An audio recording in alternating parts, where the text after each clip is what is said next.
কথা বলতে চাই। দেখা করার পরে ওনারা আমাদেরকে খুব ভালো কোনো জবাব দিতে পারেন, সেটা আজকে আমরা লিখিত বক্তব্যের মাধ্যমে আমরা তুলে ধরেছি।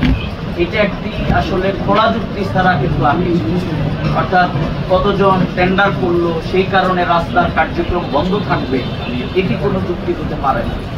এবং প্রতিনিয়ত কিন্তু এখানে মানুষ মারা যাচ্ছে। এই যে কয়েকদিন আগে 7 জনের মৃত্যুর ঘটনা ঘটেছে, সেটাও তদন্তের মাধ্যমে বেরিয়ে আসবে। তারপরে হচ্ছে এই যে আনন্দ গাড়ি, আমি দেখছি যে প্রতি বর্ষ সম্ভবত 3-4 দিন আগে এখানে অ্যাক্সিডেন্ট হয়েছে।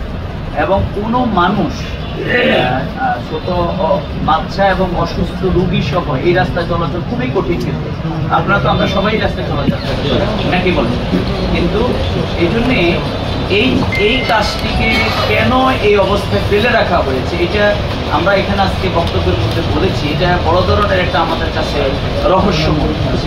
এই রহস্য উদ্ঘাটিত হওয়া প্রয়োজন।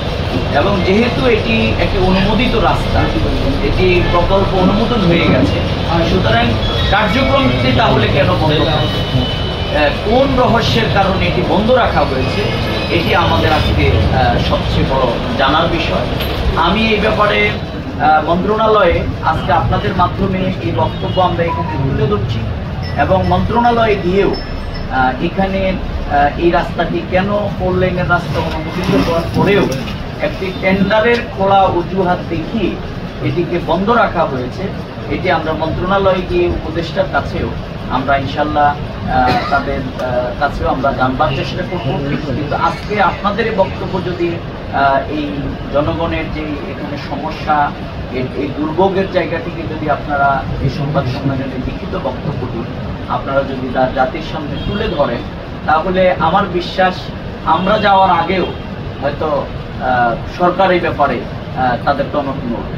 এই জন্য আমরা আপনাদের কাছে সেই সহযোগিতা কামনা করি।